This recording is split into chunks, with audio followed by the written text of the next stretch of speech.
Just wanted to thank, what a terrific opportunity for us to be back. 5 years ago was the last time that we held the hot stove banquet, had the Caravan come down. So thanks to the Twins for coming back down to that. Really, Allie, Tyler, Chris, and Dave for plowing snow for the last week and a half to keep this parking lot so that we can get in. Sorry about the street, that's not us, but the parking lot was Dave trying to get in to be able to do that. So really appreciate it. First off, I'd like to thank everybody who came out. It's hard to believe we're talking baseball in late January, but to take the effort to come out and actually experience a little baseball is fantastic. We appreciate that. We talked about the facility. I guess I'd like to thank the Cedar Rapids City community for helping fund all of this. This is all driven in large part by Major League Baseball's demand for better facilities across all 120 teams. We were the beneficiary of this, and it wouldn't have been possible without the city of Cedar Rapids' help. So we appreciate that. Obviously, the other big thank you goes to the Twins. I had the chance to be with at the winter meetings and meet with a lot of the administration from baseball operations, and I got to tell you, the one great thing about our relationship with the Twins is they really, really like our hospitality, our Iowa friendly way, and I think that has served us well, and I think will continue for years to come. And then the last thing I'd like to do is just thank the staff. They have done a great job in getting us through many tough times years ago, but many good times as we look forward. So with that, I'm going to hand it back to Andrew. Have a great night, and we'll look forward to seeing you this spring at the stadium and enjoying some Kernels wins. Thank you. This is the last call for the 50-50 raffle tickets. If you have not gotten those yet, we have those over by the back table. And without any further ado, let's introduce the MC for the evening for our Twins Caravan, Twins radio broadcaster, World Series champion, Mr. Dan Glenn.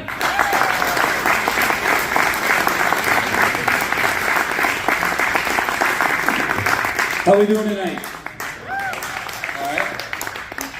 This is, can't tell you, I've been doing the Caravan since 1987, and every time I watch a video like that and they highlight stuff, it just gets me ready. And like you said, spring training's right around the corner, and this is kind of the kickoff.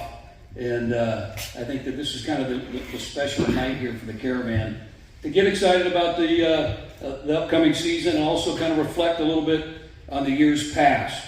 And I know Brian Dinkelman honored here tonight, and I guess this is going to be your ceremony tonight, right? Big celebration here.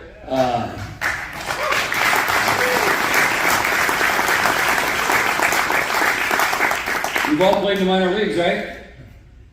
Played in the minor leagues? Did you win a championship? Win a championship? One. Where at? Rookie ball. Rookie ball. Okay. Never won one. I had 6 years in the minor leagues. Never came close to winning one. But I can tell you what, I won 2 World Series championships.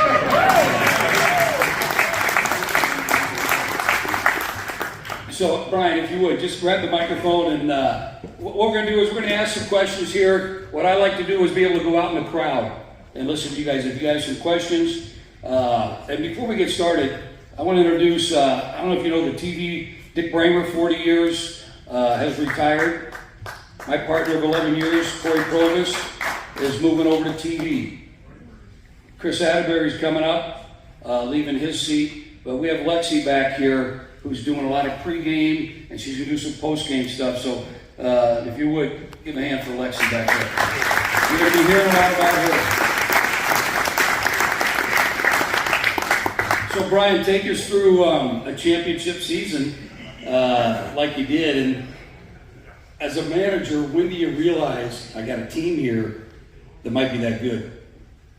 Yeah, coming into the season, we knew we had some good players. We had a young team, had some good talent, so we thought we might have a chance. And with our track record of, with the Twins of always making the postseason, give us a chance to maybe win a championship. And, we qualified for the playoffs there in the first half after, we had a rough start and lost 8 games in a row early in April. And finally got on track in May and June and qualified for the playoffs there for the first half to get us into the playoffs. And then once you get into the minor league playoffs, you never know. There's such short series. They're best of 3 for the first round and the championship.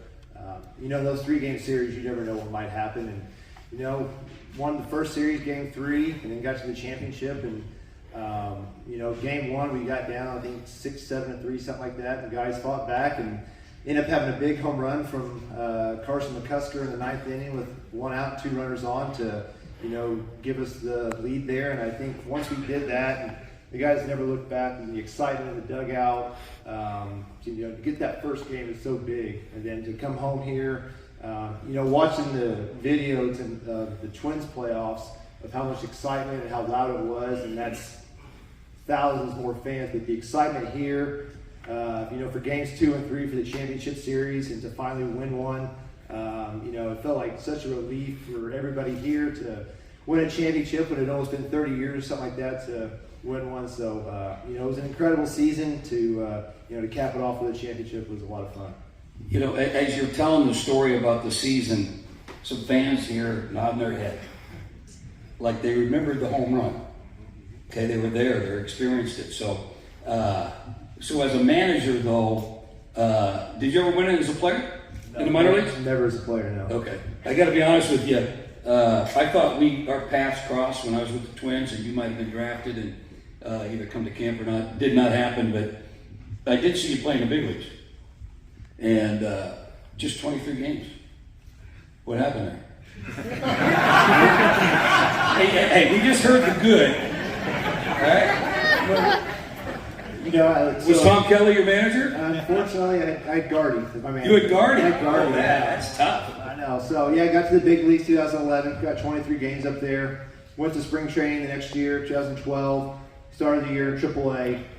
2 or 3 weeks into the season, I got hurt, was out for a little while, and then came back, played okay, just never got the opportunity again. And then 2013 was my last year playing, and got into coaching right after. Did you go into coaching right after that? I took 1 year off in between. 2015 was my first year coaching.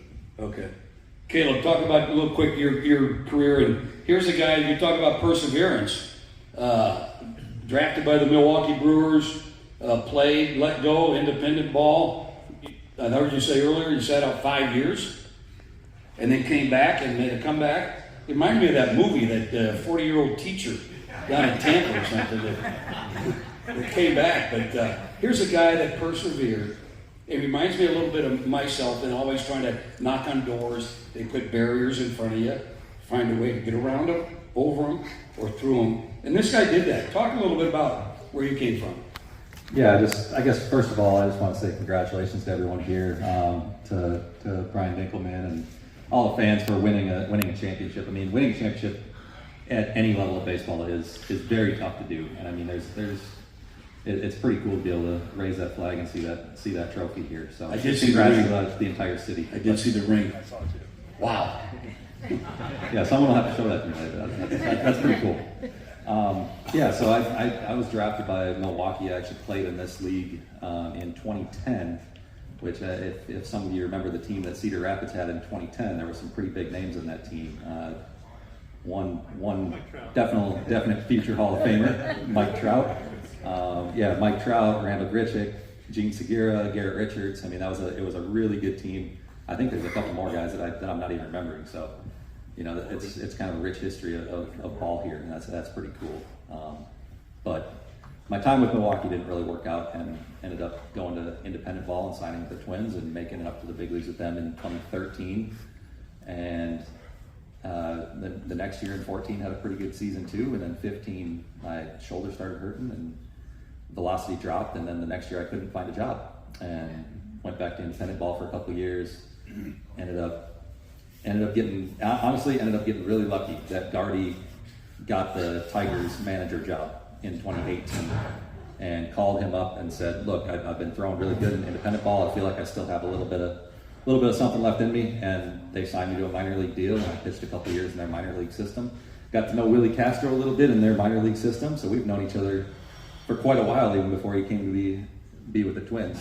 And never got a chance with them, but had a really good year in 2019, and a lot of teams took notice, and I ended up signing back with the Twins and making it back with them in 2020 after we got shut down in spring training, and have been around with them ever since. What do you credit your success to? Learning, learning and hard work. Had to learn a lot about Did you change your why. style? Yeah, I had to learn why my arm was hurting. And once I learned that, then it was correcting it. And I mean, it was a years long process. It wasn't something that just happened overnight. It was a lot of drills over a lot of time, and was able to make the changes that I needed to make. And once I was healthy again, then the velocity just started to climb, and it's continued to climb as I've gotten better and better at the things that I need to get good at. Willie Castro came over from the Detroit Tigers, born in Puerto Rico. Yes. Lives in Dominican, came here. He said he's used to this cold. This isn't nothing. You should have been here 2 weeks ago. But give a little bit of background of Willie Castro growing up, and who were some of the players or some of the players that you idolized that you looked at growing up as a kid? Well, when I was a kid, I just think who got me to play baseball, obviously it was my dad because he used to play baseball, and then he was a coach for the Mets. So I was a really big fan of the Mets because I saw my role model that was Jose Reyes, and he was the guy that really inspired me to play baseball. The way that he played the game, like hustling and all that stuff. He was a guy that's I always looked up for him, and I just think that ability that I got today, it was because of him, just being with the energy every day, smiling, and I just think he's one of the best guys that I always. You had a fantastic year last year. I'll tell you, that was fun to watch you play. Did you come up through you hear about these academies in the Dominican and Venezuela. Did you come up through one of the academies in the Dominican Republic? Yes, I did. I signed with the Cleveland Indians back then. I was the Cleveland Guardians. I signed in 2013, and that's when I was going up. Were you 16 years old? Oh, 16, yes. Okay, in the Dominican and I guess the academies, they have these academies, they build these facilities, they house the kids, they have the baseball facilities, and you can sign a kid, and correct me if I'm wrong here, but you can sign a kid for 30 days, 16 years old, 30 days, you can work him out, and if he doesn't pan out, you let him go, he'll walk across the street and go to another academy. Yes. And sign there for another 30 days. So it's a hub of Latin players that go to these academies. And the Cleveland Indians, I think, were one of the first organizations to kind of start the academy. Well, I don't really know about that, but I think when I first got there, I know it was a lot of guys that wanted the opportunity because I know there's a lot of struggles over there. And yeah, like in every organization over there, there's probably like 30 kids looking for a job, and it's really hard. Like sometimes when you see those guys coming from miles away, just to get that sign, really poor people over there, it's something that you gotta just go and try to do the best that you can.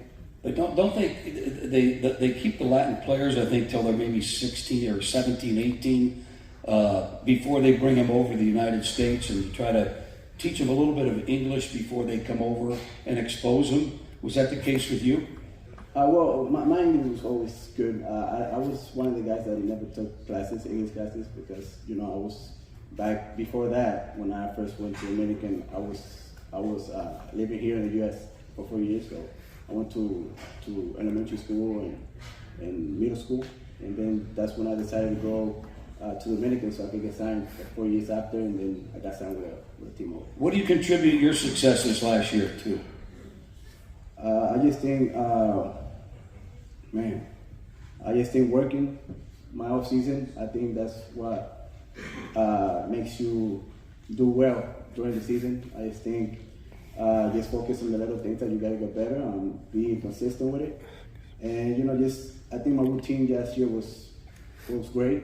I just think that was my success. Where are you working out right now, and what do you hope to do going into spring training this year? I just think keeping the same mentality that I had last year. Just going out there, doing the little things right so I can make my team win. I think that's my number one mentality that I do every day, and just have fun with the guys. just like I said, just go out there and compete, and yeah. Do you lift weights? Are you a weightlifter? A little bit? I do, but I just think I focus more on my agility. Just doing my agility. I think that's my number one. What I focus on the off season. Obviously, I like to run a lot, so I just think that the abilities that I got is because the years that I've been doing the agility and sometimes there's weights, but I focus more on being just my agility. You hear what he said? He goes, like to run a lot. Back in when I played, when somebody said that, we go, you're running a lot after the game tonight, right? You're going to go run to that bar, to that bar, to that bar. Caleb, what are you working on, and what do you hope to kind of build on going into this year? I'm basically working on maintaining the velocity where it's been the last couple of years. It gets harder and harder as I've gotten older. But I think last year the home run ball was a little bit of a struggle for me. That's not really been an issue for me.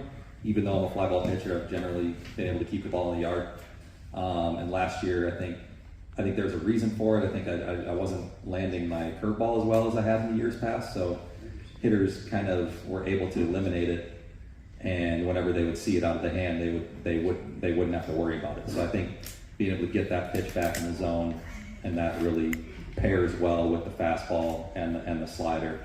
But getting that pitch back is definitely going to be the number one thing for me to have another successful year.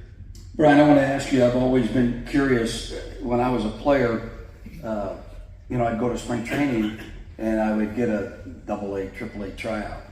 I go, boy, I'm better than that guy, I'm better than that guy. And all of a sudden, boom, domino effect, guys from the big leagues come down. I was at AAA, now I gotta go to AA. The guy at AA has to go back to A-ball. How involved are you in being able to pick your players? Because looking at some of your teams, you've always seemed to be stacked with all the premier players. What? You guys should be happy because you get to see all the Twins premier players. After the end of each season, I think players are kind of set where they're going to go for next year for the most part. And then you come into spring training, there's probably 5-6 spots for each roster, depending on what happens as far as the big leagues has a trickle-down effect to the minor leagues, and then any injuries that might happen during spring training can affect what your roster is going to be for the start of the season. So a lot of players are kind of already slated based off their progress from the year before, age, stuff like that, and where they're going to start the next season, where they're going to go up, maybe repeat the level, stuff like that. And then there's always a little bit of competition for a handful of spots toward the end of spring training. I'm curious about, you write a lot of reports every night, right? Yeah, after the game we have to. After every game you send them up north, right? Yep. So they read them, and if they read a report that, why did you pinch hit him and not him? Why did you take the... Do you ever get in trouble for things that you feel, you have a gut feeling maybe in the dugout, this particular move might work that maybe up top might not agree to it? We usually don't get in trouble too much because a lot of times, especially in A-ball, especially for pitching wise, guys are limited on the number of pitches they can throw. We have certain regulations on how many times guys can pitch in a week, stuff like that. So guys who are available every single night are not always the same every day. So some decisions are kind of already made for you, other ones are kind of on your own. And the reason I ask that is because you've won everywhere you've gone. So obviously you might be scripting something that might be in the analytics book. And how much are the analytics involved down here? Yeah, we have the numbers for the opposing teams and for our guys. They're not the final decision on everything. At this level, it's about letting guys play, develop, learn the game some, use the analytics when you can or need to win ball games. But we're just letting the guys play, figure out who they are, to make themselves better, to advance to the next level so they can get to the big leagues.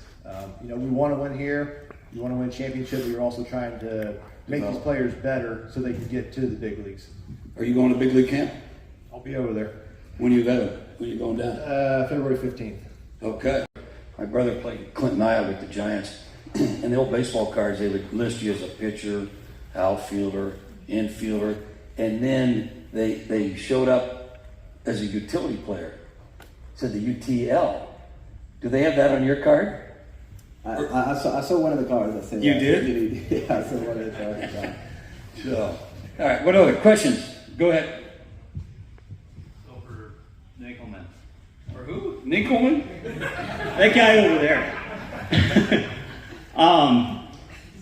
What prospects are you most excited about seeing here in Cedar Rapids this coming year? And do you think we'll have a chance of seeing Walker Jenkins or Charlie Soto here this year? Yeah, we should have another handful of good prospects. I think Walker Jenkins will probably be here at some point during the season. I don't know if it'll be at the beginning of the year. I know he finished the season in Fort Myers down there and did a really nice job. So whether he actually starts here with us is to be determined. As far as Charlie Soto, young pitcher, just out of high school, that'd be pushing him along pretty quick. So it's tough to say. If I had to guess, I would say he'll probably start down in Fort Myers, but that doesn't mean that if he does well down here, he might be up here at some point during the season. Who's the favorite player you've seen come through here? Oh, Buxton and Royce Lewis, probably. Those. Two good players. I just said Matt Wallner, but he was. So for this, Willie, I have a quick question for you. When you get back and you're young and you go down to your home, do you guys go back, and a lot of players go back and give back those kids in that age? And then for Brian, do you, like, if somebody gets called up, like a Mickey Perez goes from a single A to a triple A, do other players not like that? Do they feel that they were jumped? Well, I go back there, and whatever I have when the season is over, I go back down there. I give to people, to kids that don't have spikes, to get in the field, or gloves and stuff like that. I save all the stuff that I know I'm not gonna use, and I just go back there. I just give it to the kids that we aspire them, to play baseball. Yeah, I think it depends on the players. Some guys have a good feel of where they are in the organization. Some guys don't. When you see the other teams, there might be injuries, stuff happens where they need a player and they got to get somebody up there. Like for instance, you said Mikey Perez. He's a utility guy that can play multiple positions. They need a body up there to help fill in because they've only got 9 healthy position players, something like that. So I think most guys have a good feel, like, all right, they're just sending them up there because they need somebody to help out in case they have an injury, something like that, just to help their team out. So I think the players, for the most part, have a good sense of what's going on. Brian, let me ask you, following your baseball career, you got some big league time, but also took a year off, came back to manage. Do you ever have players come through, you would maybe report to the Minnesota Twins that, hey, I think this guy could be an organizational guy, to where you might earmark him or even sit down and talk to him and say, hey, this might be the end of the road, but you might have a career in coaching? Yeah, there's a handful of players, you can tell are maybe getting toward the end of their career, but are great people, great baseball guys, know the game, that, coaching might be the next step for them, because at some point, you're not going to be playing this game anymore, unfortunately. But the way to stay in the game is get onto the coaching side. And, there's been players that I've passed along their name that, I think he might be a good coach or, help out the organization. Talk to me. I got one. Yes, sir. Do I need the mic? What's that? Do I need the mic? Yeah, because people can't hear you. Okay. Caleb, being from Minnesota, where hockey and baseball is king, right? I know you're from like Northfield area or somewhere. And then, didn't you, when you were out for a couple of years, you were going to be a pitching coach at Augustana? Do you still have aspirations of doing that, or in the future? Or would you also, I don't know, when you eventually get out and stay there, go play for the Meesville Mud Hens or the Northfield Knights or something like that? I can answer that. Too much money. He's not going to go coach. He's going to retire and go fishing. And fishing and golfing is definitely my You said you're taking golfing up. What? You said you're going to start taking golfing up. We'd Oh, ask no, all I the mean, pitchers you go on a road trip and you look at the truck, there's about 12 golf clubs in the truck. And they're all pitchers. Pitchers? I thought they were all the broadcasters. No, I mean, never. Okay, Brian. We heard your accolades about here. Are you going to share with them about Twins Fantasy Camp and how that went and what you might do differently? Like, maybe take some VP with your team and a little workout. So I went down to Twins Fantasy Camp 1st of January. This is my first year participating in that. So new to me is you draft your team while you're down there. There was 13 players on our team, and we had 8 games for the week. It was a tough week for us. Coming off a championship here, went down there, had our team drafted, and we ended up going 0-8 for the week. So it was a very humbling experience for me, but it was a very fun week too. Just a quick question, probably for Caleb. I thought last year an interesting individual that was in your rotation that's a bit of an enigma was Joe Ryan. Do you have thoughts on him going forward? Yeah, I think that Joe really wants to be good and is going to work hard to achieve that. I think last year he obviously had an unbelievable first half. I mean, easily could have been an all-star last year, and then had that injury early on in the second half after scuffling through a couple starts, and then decided to get that thing healed, and then after that kind of wasn't the same. I think that injury kind of threw off his mechanics a little bit, and his stuff just wasn't quite where it was in the first half. So I think that he's going to be working on that all off season to correct that, and I think he's going to come into spring training ready to go. And then it's at that point it's just staying healthy. But I mean that's easier said than done in baseball. Everybody's got different attitudes. That guy, he's cool. Joe Ryan's a cool dude, I think. I mean, he is. Anyway, gentleman told me that the infield I'd mentioned in every one of those guys that come by and played for the Kernels, other than Carlos Correa. Okay? Oh, really? So that's kind of a statement there for the Twins organization. And here. I just wanted to ask you, what was the biggest highlight for you in the 87 or 91 World Series? The biggest thing. I can't. Had a lot of highlights there, but I just wanted to, what touched you the most? Well, 87 on game 1, I hit the grand slam, and it was a highlight I found out later from my mother. Al Rosen was the general manager of the Giants, and Al Rosen traded me to the Minnesota Twins for a left-handed pitcher, Brian Hickerson. You know him? Yeah. So I came over here, and in the World Series, I hit the grand slam. Al Rosen sitting 4 rows behind my mother.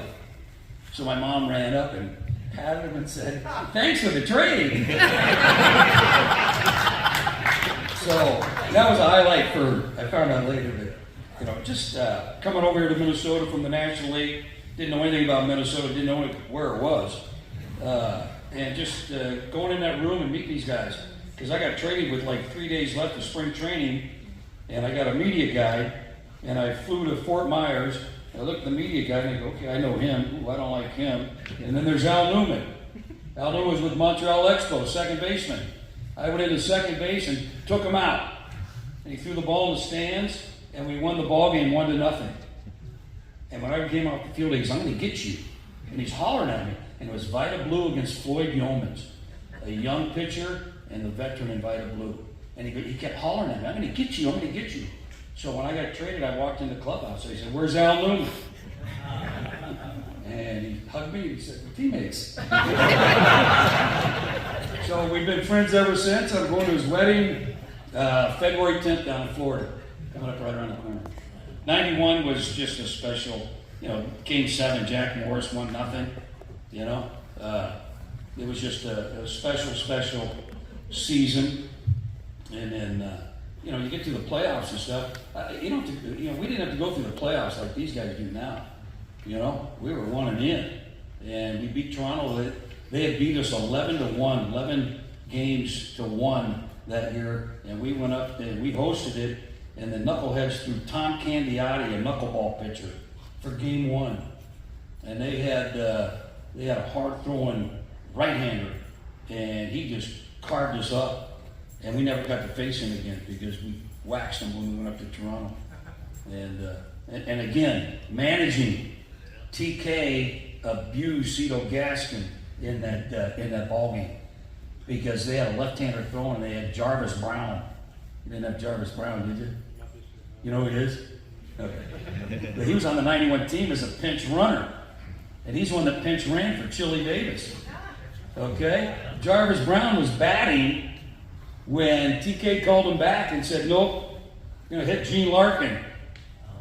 So, but, you know, he sent Jarvis Brown, a right-hand hitter, against Castillo, left-hander. So he brought in Timlin, a right-hander, sinker ball pitcher. We bring in Mike Bagarullo, low ball hitter, Paya home run, history. Yeah, TK was over there biting the towel laughing. What else we got? That's not true. It honestly just, you don't practice it every day. We put that play in spring training, that no-look pick, and I don't know if we picked anyone else off all year long, but it came out in the right situation at the right time, with the right guy on the mound too. Sonny's very good at that play, and it just happened. I mean, the crowd noise was huge. The guy Vlad couldn't hear the third base coach yelling back. Isn't that a key off the catcher? Is that the play where the catcher drops his glove? No. And he turns and spins? No. It's just a timing thing. Okay. And once you get in sync, that's something that a guy like Sonny Gray would work on all the time. And they got it right at the right time, and it was a great call, and it changed the course of that game. Hey, Vice President, I like the power story. I was hoping it wouldn't take 10 years to get a champion. We got it. Thanks. Thanks for having us. I really appreciate it. Yeah, it was fun. Yeah. Thanks for coming. All right, thank you. How's your night going? All right, good. I'll give you a Anywhere? Thanks. Good luck this season. What do you want? Yeah, I go to St. Paul a couple times a year. What do you want? It's a good spot. Yeah. Good luck this year. Good job. I'd like to see you at Twins Fest, but I got you now, right?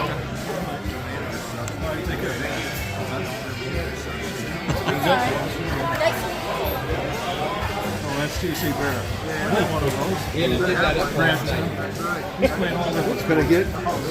Yeah. I see you. A great day. Thank you. Awesome. How's your night going? Good. Good. How's yours? Doing good. Yeah. Awesome. You have sign that in the suit spot too? Good luck. Coming out. You're very welcome. Good luck this season. Yeah, a lot of times. Wow. You get those two going. They're really handy. They got a lot of energy.